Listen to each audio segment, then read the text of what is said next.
Are you looking for a podcast that's entertaining, more bingeable than your favorite Netflix show, and informative? The Personal Finance Podcast teaches you the hacks, tips, and tactics you need to upgrade your money, all while spending less and saving more. This isn't a show that teaches you to save money by clipping coupons. It's much more about learning how to build generational wealth and spending your money on the things you love. Search for the Personal Finance Podcast on Apple Podcasts, Spotify, or wherever you listen to podcasts. Your wallet will thank you later.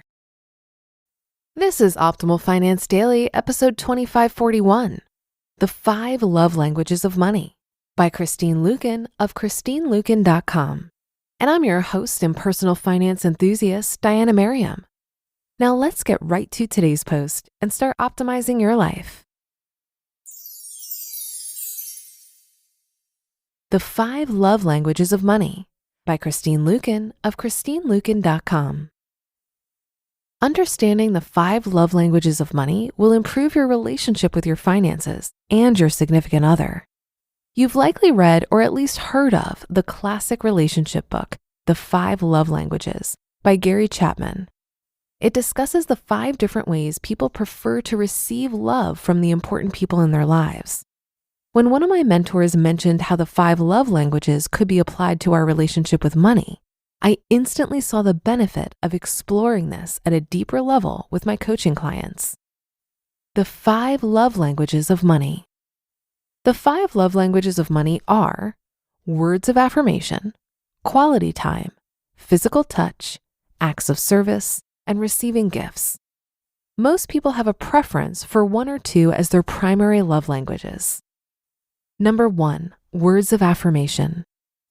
If your primary love language is words of affirmation, you feel most loved when your partner or other family members tell you they love you and appreciate you. Obviously, your money can't tell you it loves you or that it appreciates how well you take care of it.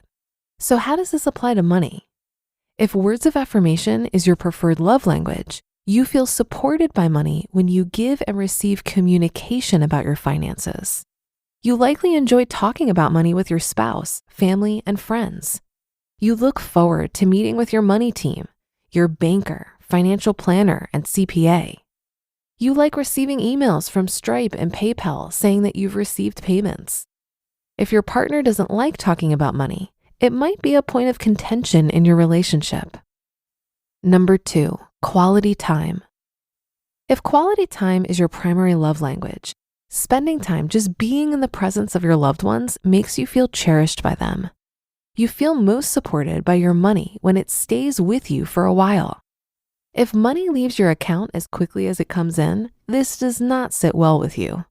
It feels like money is always leaving you. You likely have a desire to keep a higher balance in your savings and checking accounts than the average person. You feel secure and loved by money when it comes and stays with you for a while.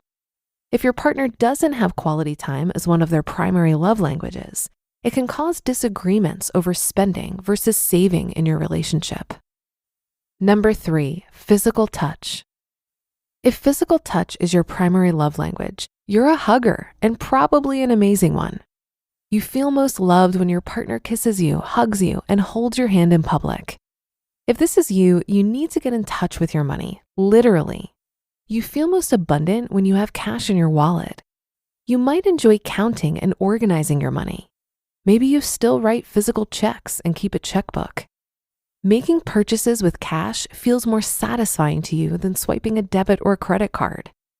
Some people with a preference for physical touch collect gold, silver, and rare coins.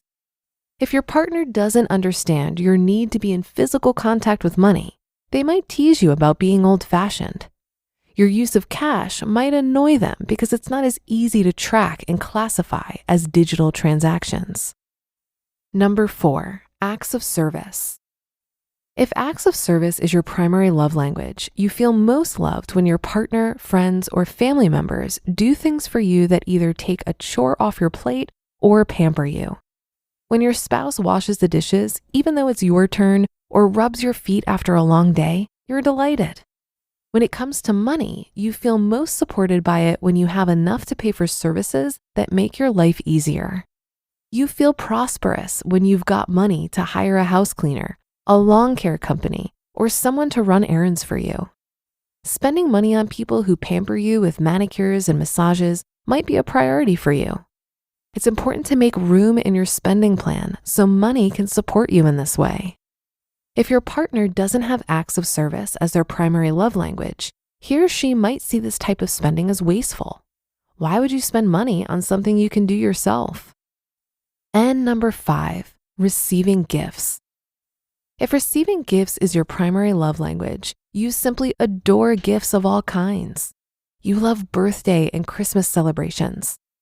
Not only do you enjoy receiving gifts, you probably love shopping, wrapping, and giving gifts to others.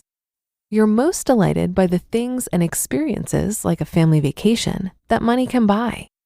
You feel prosperous, not because of your bank balance, but because there's enough money to pay for the things and experiences you want.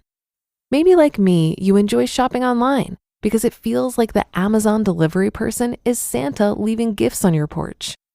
Be sure to allocate a reasonable but not excessive amount of money in your spending plan for the things and experiences you want.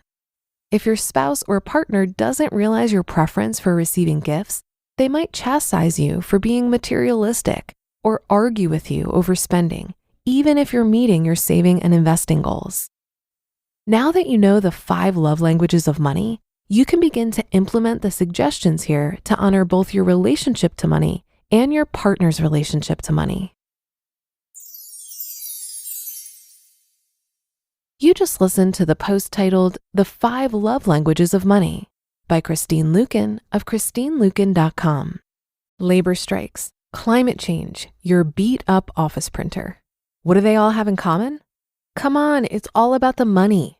Economics is everywhere and everything, fueling our lives, even where we least expect it.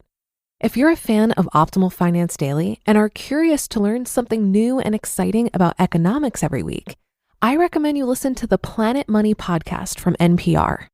Planet Money is a different kind of world where the complex economy actually makes sense, where human stories supersede abstract theories. For example, credit scores may sound complex, but Planet Money can give you simple tips so that you can make better financial decisions. And Planet Money also answers some of life's burning questions, like, will AI take over our jobs? And why are Christmas trees so darn expensive? The Planet Money team lives to tell a good story in around 30 minutes. It's econ for the rest of us. Tune in to Planet Money every week for entertaining stories and insights about how money shapes our world. Stories that can't be found anywhere else. Listen now to Planet Money from NPR, wherever you get your podcasts. I've heard of the 5 love languages, but I've never seen them applied to money, so I thought today's article was interesting. I'm not sure they completely align for me as described here, but it's an interesting thought exercise. For example, my relationship love language is acts of service, but I also don't really enjoy spending money on things I think I should be doing myself, like cleaning. There are certainly exceptions to this. Recently, I hired a bookkeeper, and this has felt like money well spent.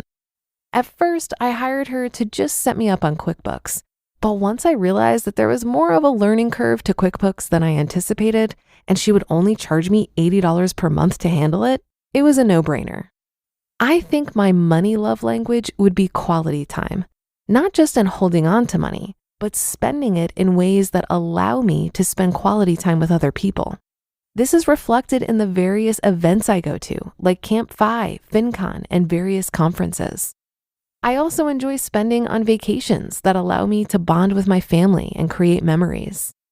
I think this thought exercise is helpful because it's another way to make sure how you're spending money aligns with your values. But that should do it for another edition of Optimal Finance Daily. I'll be back tomorrow as usual, so I'll see you there on the Wednesday show, where your optimal life awaits.